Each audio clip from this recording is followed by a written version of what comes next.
büyü, nazar var mıdır?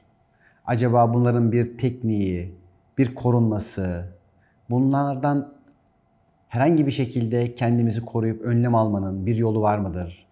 Bir matematiği var mıdır?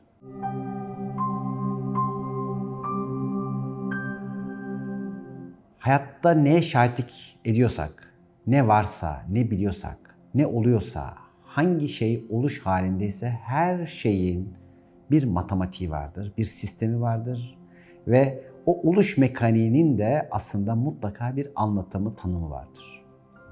Bazılarına bizim tekniğimiz, bilgimiz yetişmediğinde buna inanmıyoruz diyebiliriz. Örneğin bir aya gidişi, bir uçağın havalanışını, bir cep telefonunun oluş mekanizmasını belki dedelerinize anlatmakta zorlanabilirsiniz.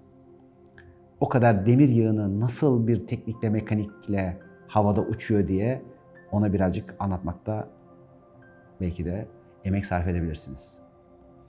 İşte tüm bu sistemlerin de büyüdür, nazardır, her bir tanesinin bir oluş mekanizması ve bir tekniği vardır. Birçoğunuz nazarın ne olduğunu belki duymuşsunuzdur ve şahitlik etmişsinizdir. Örneğin eskiler birçok insanın nazarla öldüğünden bahsederler. Ve hayatlarındaki çok iyi gidişlerin nazara gelerek bazı olumsuz etkiler içerisinde zarar gördüğünü düşünürler veyahut bunların da şahitliğinde bundan hatta bazıları emindirler. Bazı insanların işte kem göz, işte gözünün değmesi, nazar ediyor diye nitelendirdiğini de duymuşsunuz. Şimdi ilk başta bu tip bilgiler hurafeleştirilerek aslında konunun matematiğinin ve mekanizmasının anlaşılmaması için ucuzlatılmıştır. O kadar hatta ucuz, o kadar kaçılası şeyler olmuştur ki buna inananlar, sanki bu konudan bahsedenler biraz akıl yönünden eksik, hurafeci, ilimden, bilimden veyahut işte dinden, herhangi bir alimlikten uzak olarak nitelendirilip konu hem ucuzlatılmış hem de bu kişiler aşağılanmıştır. Oysa ki bu konunun da bir bilimi, bir ilmi vardır. Bunu çok basit olarak birkaç size cümleyle aktarmak istiyorum. Şimdi çok bulutlu bir havada, diyelim ki yağmurlu bir havada, siz eğer bir dağın başına elinize bir şemsiye alıp çıkarsanız, yıldırımın size isabet etme ihtimali çok yüksektir değil mi? Yıldırım yukarıdan aşağıya düşmez oysa ki. Aşağıdan çekilir. İşte nazar denilen olay da aslında dışarıdan sizin üzerinize gelen bir olay değil, sizin kendinize çektiğiniz bir frekanstır. Şimdi öncelikle bu kavramı çok iyi anlamamız önemli. Yani bu hayat ve kainat içerisinde hiç kimse sizin izniniz olmadan size herhangi bir şekilde zarar veremiyor. Kaderin Kodu kitabında zaten bunlarla ilgili mekanizmaları anlatmıştık. Yani önce sizin ısmarlamış olmanız ya da o şemsiyeyi sizin tutuyor olmanız lazım ki yıldırım veya işte dışarıdan gelen bir etki, büyü, farklı mekanizmaların çekim alanının içerisine girmiş olun. Beden içerisinde üretilen manyetik alanlar, manyetik enerjiler, avuçlarınız, elleriniz, ayaklarınız, nefesiniz ve gözünüz vasıtasıyla dışarıya aktarılır. Bunu ister birine şifa, bir yaratım ya da zarar verici etki olarak bunu kullanabilirsiniz. İşte burada bu oluşan manyetik alanın ve manyetik enerjinin nazar ederek yani bakarak karşı tarafa aktarılmışlık haline işte bugün halk arasında nazar değmesi diye geçiyor. Evet, nazarı daha çok değen yani baktığı anda manyetik enerjisini daha fazla yoğunlaştıran ve odaklayan insanlarla daha az odaklanan insanlar tabii ki vardır. Veyahut o bakış esnasında daha fazla bir imrenmeyle bakan ve o imrendiğini kendi hayatına isteyen, çeken ve bunu da olumsuz ve negatif bir enerjiyle yaptığı için de size zarar veren gözler tabii ki vardır.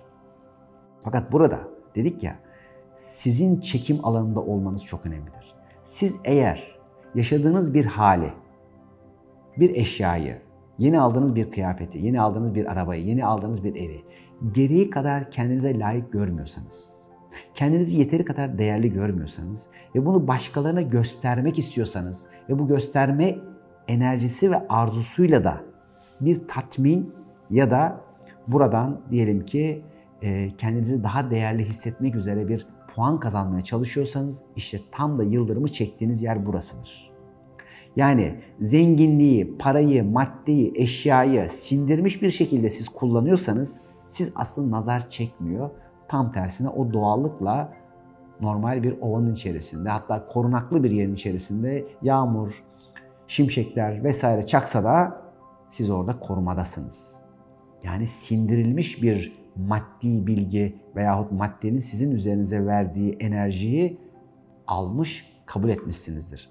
Hayatın size verdiği değeri ya da sizin o andaki değerliliğinizi gerçekten bilgiyle farkındalığınız o anda mevcuttur. Yok eğer ben herhangi bir şeyimi göstereyim, bunun adı güzellik olabilir, bunun adı yeni aldığınız bir eşya olabilir veyahut bir ilişki olabilir. İşte bu andan itibaren artık dışarının nazarlarına kendinizi açtığınız anda korumadan çıkabilirsiniz ve o korumadan çıktığınız anda da dışarının nazarları sizin üzerinize manyetik alanlarınız üzerinde bazı olumsuz dalgalar meydana getirebilir. Bedenimizin etrafında çeşitli ışımalar vardır. İşte buna auralar diyelim. Yani çakra ve manyetik alanımızın dışarısında duygu, düşünce ve tekamül seviyemize veya o anın enerjisinin katmanlarında oluşmuş olan bu titreşimler zarar gördüğünde auralarınıza yırtıklar meydana gelebilir. Çeşitli zararlar veyahut parçalanmalar meydana gelebilir. Işık ve beden enerjisinin ve etrafınızdaki bu manyetik ve ışık enerjisinin zarar görmesi de duygu, düşünce ve fizik bedeninizde ve kaderinizde ve hayatınızda çeşitli olumsuzlukları meydana getirecektir, yaratacaktır diyoruz. İşin mekanizması bildiğinizde aslında korunmasının da kendi içinde olduğunu görüyorsunuz.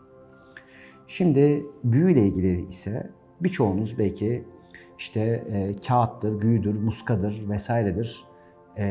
Buna benzer enerji ve frekansların nasıl işlediği ile ilgili bazı bilgiler belki duydunuz, inanıyorsunuz veya inanmıyorsunuz. Ama bilin ki bu da bilgi olarak bir mekanizması olan, bir tekniği olan konudur. Şimdi evrende bir tane aslında enerji vardır ama bir enerjinin aşağıya yani bizim dünyamıza doğru indiğindeki hali dualite diye, pozitif veya negatif diye, iyi veya kötü diye bizim adlandırdığımız iki tane enerjidir.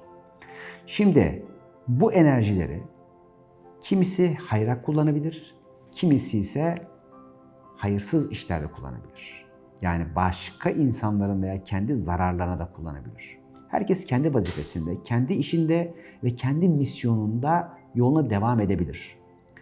Burada önemli olan her birimizin kendi şuur ve idrakiyle hangi alanı seçeceğimiz, kendimizi nerede koruyup nerede korumayacağımız veyahut nerede olumlu veya olumsuz işlerin içinde olacağımızın kararını vermemizdir. Aynı nazar olayında olduğu gibi büyü olayında da bunu çeken insanın kendisidir. Şunu diyebilir kişi, ya ben mi gittim büyü yaptırdım? Ben mi işte bilmem neye şunu yaptırdım? Evet, öncelikle çeken kişinin kendisidir. Bunun ifadesi, bunun ısmarlaması, talebi kişiden gelir ama bu yapan kişiyi kurtarmaz veyahut onu aklamaz. Bu öncelikle sizle ilgili olan kısımdır. Bunu tabii çok profesyonel olarak çeşitli mekanizmaları kullanarak yapanlar olduğu gibi bunu bilmeden de yapanlar vardır. Yani özellikle insanın kendi kendine yaptığı ifade ve dil büyüleri zaten dışarıdan herhangi bir kişinin yapacağından çok daha ötesidir. Ama bugünkü anlatacağımız mekanizma daha çok dışarıdan yapılan konularla alakalıdır ki buradaki temel iki tane yasa çalışır. Bunlardan bir tanesi parça bütüne aittir yasasıdır. Ve bir parçayla yani sizdeki herhangi bir parçayla bütününüze etki yapabilme sistemi vardır ki bu sistemi yani kelimenin de anlamından anlayacağınız gibi sizde olan çok basit bir unsurun üzerine yapılacak olan bir eylemin bedeninize de bir sürü, hayatınızda da bir sürü etkiler meydana getirebilir. Bunun tıptaki adı homeopatidir. Yani en küçük bir parçayla bir gıdanın, herhangi bir besinin, bir bitkinin en küçük parçasının en büyük etkiyi yapacağı ilkesi bugün dünyanın birçok yerinde tıp olarak kullanılıyor. Aslında bu da büyünün yine başka bir versiyonudur. Aynı mekanizmanın oradaki kullanım versiyonudur. İşte o zaman düşünün, siz kendi kıyafetlerinizi kimlere kullandırıyorsunuz? Kendi özel alanlarınıza kimleri alıyorsunuz? Kendi özel diyelim ki olarak ayırdığınız mekan, enerji, bilgi veyahut işte diyelim ki kucağınızı kimlere açıyorsunuz? İşte bu alışverişlerin her bir tanesinde dışarıdan çeşitli enerjileri alma ihtimaliniz artacaktır. Ama en önemlisi siz eğer korku, endişe, öfke, kızgınlık gibi hallerle bedensel titreşimlerinizi düşürdüğünüzde bu düşük frekanslar dışarıdan da düşük frekansları hayatınıza çekme ile ilgili büyü davetiyeleridir. Burası aslında şu ana kadar anlattığım en önemli mekanizmanın gerçekleştiği esnadır. Onun için biraz sonlara doğru anlatıyorum. Yani siz hayat içerisinde sevgi, şefkat, yardımlaşma, güzel duygular ve olumlu enerjiler içerisinde gerçekten bu hayatın bir parçası olarak aktıkça korumadasınız. Yani siz dengelendikçe fazla vermeye, fazla almaya, almayla verme enerjilerini dengeledikçe aslında tam bir hizalanma içindesiniz. Neredeki bu enerjiyi biz kaçırıyoruz, dışarıdan bu sefer tamamlayıcı bir etki veya frekansı hayatımıza davet ediyoruz. İşte bu sefer birilerini belki bu negatif enerjilerde kullanabilirsiniz veyahut hayatınıza bir sürü olumlu veya olumsuz frekansı çekebilirsiniz. Büyüdeki diğer önemli mekanizma ise benzer benzeri çeker ilkesidir. Yani neyle neyin eşleşeceği, neyi eksilttiğinizde neyle tamamlanır, hangi benzer, hangi benzerle çekileceğinin matematiğinin ve mekanizmasının iyi anlaşılması çok önemlidir. O zaman buradaki temel şey şu ki, nazar olayında olduğu gibi şemsiyeyi alıp damın başına çıkmak değil, tam tersine Rahman ve Rahim olanın korumasında. Yani hiç kimse Yaradan'dan daha güçlü değil. Hiç kimse, hiçbir koruma onun korumasından daha büyük değil. Öncelikle sığınacağımız yer Rahman ve Rahim olanın koruması. Yani yer Tengri ve gök Tengri'nin. Bir yerde dünyanın pozitif ve negatifin, aşağının ve yukarının tam bir dengesi içerisinde olabilmektir. Eğer bu dengenin içerisinde biz gerçekten hizalanmış bir şekilde duruyorsak korumadayız. Ama nerede aşırıya kaçıp buradan herhangi bir yere çıkıyorsak o çıktığımız kadar dışarıdan yük almak durumundayızdır. Bununla ilgili çeşitli yeni videolar yapıp korunmaları, temizlikleri, yani işte diyelim ki evimizi sirkeyle mi temizleyelim, dumanla mı temizleyelim, yok taşlarla şunları mı yapalım, bulduğumuzu yakalım bilmem ne. Bunlarla ilgili çeşitli videolar yapacağım ama önemli olan önce bunun mekanizmasını anlamak. Yani istediğiniz kadar itiraz edin, yasa işliyor.